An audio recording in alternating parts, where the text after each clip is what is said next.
This lesson will teach you how to understand the true meaning of the Eye of Horus, not as a mere symbol, but as a living code for awakening perception, healing inner fragmentation, and unlocking the hidden architecture of consciousness. You'll discover how this ancient glyph encodes both the secrets of the human brain and the path to higher awareness, and you'll gain practical tools to activate this wisdom within yourself. Picture this. Beneath the sands of ancient Kemet, a symbol was carved into stone, a symbol so powerful that it was whispered in secret, guarded in darkness, and revered as a portal to the divine mind. Most people see only an eye, but what if this symbol is more than a relic? What if it's a map, a key, a living technology designed to awaken something dormant within you? Why does this matter now? Because the Eye of Horus is not just a story from the past, it's a blueprint for transformation, a guide for navigating chaos, healing wounds, and seeing beyond the limits of ordinary perception. In a world clouded by distraction and division, the ability to access deeper vision is not just fascinating, it's urgent. This isn't just myth or speculation. The Eye of Horus has been studied by neurologists, decoded by mathematicians, and revered by mystics for thousands of years. Its geometry mirrors the human brain. Its myth encodes the journey from fragmentation to wholeness, and its wisdom, once reserved for initiates, is now within your reach. Here's what you can expect on this journey. First, we'll step into the mind of ancient Egypt, not the Egypt of textbooks, but the Egypt of initiates and hidden temples. Next, we'll decode the myth of Horus, the falcon-eyed deity who battled chaos both in the sky and within the soul. Then we'll unravel the sacred geometry and anatomical genius hidden within the eye, revealing its astonishing connection to the pineal gland and higher states of awareness. We'll explore how this symbol guided spiritual initiation in the Egyptian mystery schools. Finally, you'll learn practical tools to activate this ancient wisdom in your own life. Pause for a moment. What would it mean for you to see, not just with your eyes, but with a deeper inner vision? Let that question echo as we begin. Imagine a land called Kemet, the Black Land, not merely for its fertile soil, but for its alchemical potential. Here, the seen and unseen wove together seamlessly. Every monument, every glyph, every ritual pulsed with cosmic intelligence. In this world, Horus was not just a myth. He was a living archetype, the divine child of Isis and Osiris, the eternal warrior of light. The myth tells us that Horus lost his left eye in battle with Set, the force of chaos. Later, the eye was restored through divine intervention. But this wasn't just a celestial drama. The Egyptians were describing something far more intimate, the battle within each of us between fragmentation and wholeness. The Eye of Horus, known as the Wedjat, means the sound one. It symbolized not only healing, but the restoration of vision, not just outwardly, but within the soul. To the Egyptians, this was a tool for aligning with Ma'at, the cosmic principle of harmony, balance, and truth. Here's a reflection prompt. Where in your own life have you experienced fragmentation? What would it mean to restore your inner vision? Esoteric traditions reveal that the eye encodes a deep system of knowledge. It contains 6 distinct parts, each representing a human faculty: smell, sight, thought, hearing, taste, and touch. Each part was assigned a mathematical value, a fraction: 1/2, 1/4, 1/8, 1/16, 1/32, and 1/64. Add them together, and you get 63/64. The eye is intentionally incomplete. Why leave it unfinished? Because to the Egyptians, the missing 1/64 symbolized the aspect of perception that transcends the senses, the realm of the divine, the mystical, the unknowable. It was a reminder. No matter how much you study or measure reality, there will always be a piece that requires intuition, faith, and direct experience. Now, overlay this geometry onto the human brain. Modern neurologists have discovered that the Eye of Horus, when placed over a sagittal section of the brain, mirrors the pineal gland, thalamus, corpus callosum, and other vital components involved in perception and awareness. The eyebrow of the symbol aligns with the corpus callosum, connecting the two hemispheres. The spiral matches the thalamus, the relay station for sensory input. At the center, the pupil aligns with the pineal gland, the so-called seat of the soul. Pause and consider. How could a civilization over 5,000 years ago possess such anatomical insight without modern tools? What does this say about their way of seeing reality? For the Egyptians, science and spirituality were not separate. The temple was a living body, and the body a sacred temple. True vision came from the heart aligned with the cosmos, from inner awakening, not just outer observation. But why has this knowledge been buried? Some say it was never meant for the masses. The Egyptian mystery schools guarded their teachings through layers of myth, math, and metaphor, revealing only to those who proved ready. Over centuries, through conquest and rewriting, the deeper meanings were lost or dismissed. Today, the Eye of Horus is everywhere, on jewelry, clothing, tattoos. But rarely do we ask, what does it actually mean to see through this eye?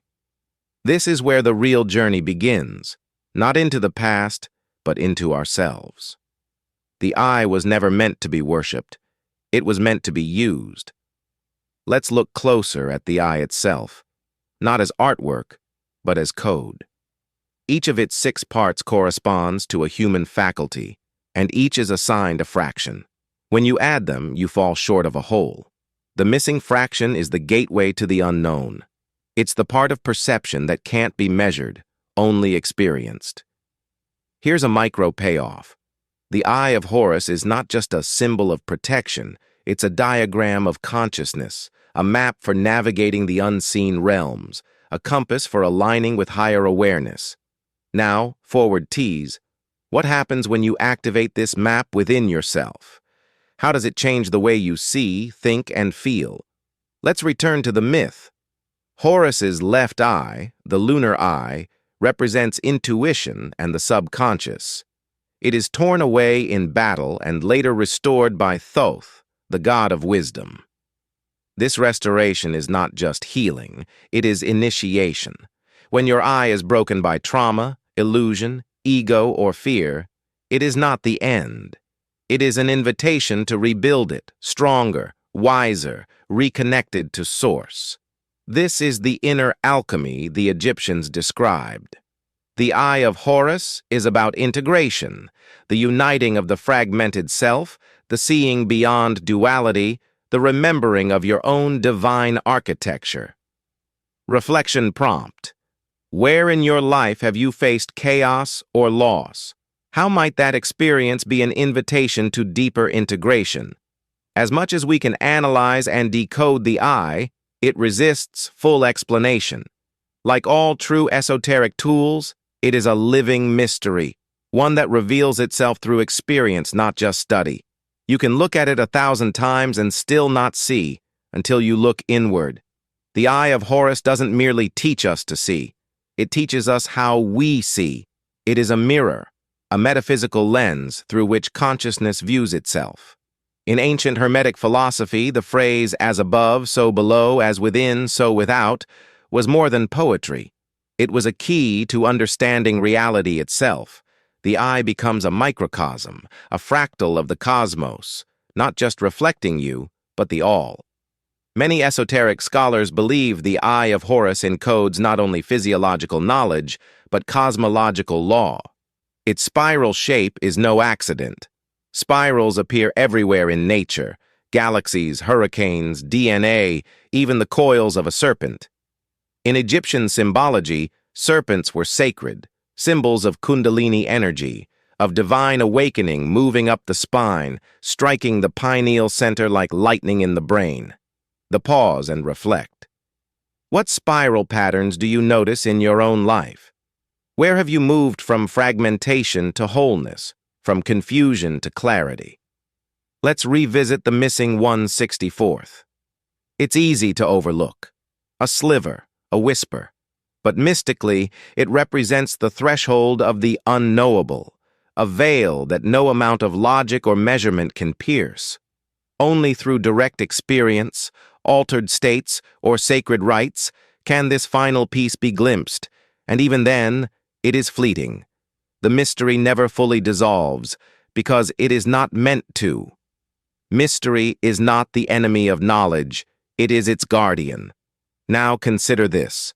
The Eye of Horus is often associated with the left eye, linked to the moon, intuition, and the subconscious. Its counterpart, the right eye, represents the solar force, logic, action, reason. These two eyes reflect the dual currents within us, sun and moon, masculine and feminine, thought and feeling, order and chaos.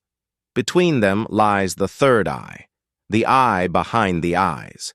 The Egyptians may not have spoken of it as the East does, but they understood its function.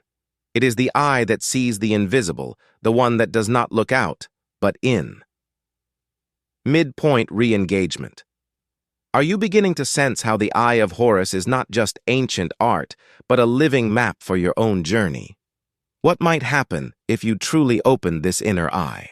Let's dive deeper into the emotional core. Imagine the moment when Horus's eye is torn away. Pain, loss, fragmentation. But then, through wisdom and initiation, the eye is restored, not as it was, but transformed. This is the journey of every seeker, to be wounded, to be lost, and then to be made whole again. This myth is not just about gods and battles. It's about you. Every time you face darkness, every time you lose sight of your purpose, every time you feel broken, you are living the myth of Horus. And every time you choose to heal, to integrate, to see with new eyes, you are restoring the eye within. Peak emotional beat. Imagine standing in a candlelit hall, surrounded by stone, the air thick with incense. You are blindfolded, led by the hand, uncertain. Suddenly, the blindfold is removed. You see not just with your eyes, but with your soul. You realize the true eye is within. The journey was never about seeing more, but about seeing differently. Reflection prompt. What would it mean for you to see your life, your challenges, your gifts, through the eye of wholeness? Now, let's bring this wisdom into the present. The Eye of Horus is not just a symbol to admire, it is a tool to use. Here are 3 practical ways to activate this ancient code within yourself. First, practice conscious attention. The Egyptians believed that true vision comes from focused awareness. Try this. Each day, set aside a moment to close your eyes, breathe deeply, and bring your attention to the space between your eyebrows, the traditional seat of the inner eye. Notice any sensations, images, or insights that arise. Second, embrace integration. When you encounter conflict or fragmentation, whether in your thoughts, emotions, or relationships, pause and ask, what is the deeper truth here? How can I bring harmony to this situation? Remember, the Eye of Horus is about restoring balance, not just seeing clearly. Third, honor the mystery. Allow yourself to not know. Embrace the missing 1/64th. In moments of uncertainty, instead of rushing to fill the gap, sit with it. Let the unknown be a space for intuition, creativity, and direct experience. Micro payoff. By practicing these tools, you begin to activate the living code of the Eye of Horus within your own mind and heart. You move from passive observer to forward tease. What new possibilities might open when you live from this deeper vision? How might your relationships, your work, your sense of self transform? Let's synthesize. The Eye of Horus is more than a symbol. It is a map of consciousness, a guide for spiritual initiation, a bridge between science and spirituality, myth and anatomy, the personal and the cosmic. It teaches that true vision is not about seeing more, but about seeing differently. seeing with the heart, the mind, and the soul aligned. It reminds us that healing is possible, that integration is the path, and that the greatest mysteries are not to be solved, but lived. Pause and reflect. What is the one insight from this journey that you want to carry forward? How will you honor the mystery in your own life? If you feel the call to awaken your inner vision, to move beyond surface appearances and into the heart of reality, remember, the Eye of Horus is not watching you. It is waiting for you to see through it.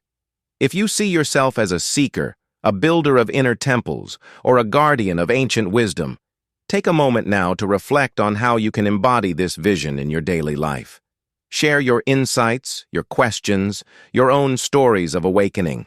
And if you're ready to go even deeper, stay tuned for the next exploration, where we'll journey into the lost rites of Egyptian initiation and the practical steps for activating the pineal gateway. The journey does not end here. The eye is open. The mystery awaits.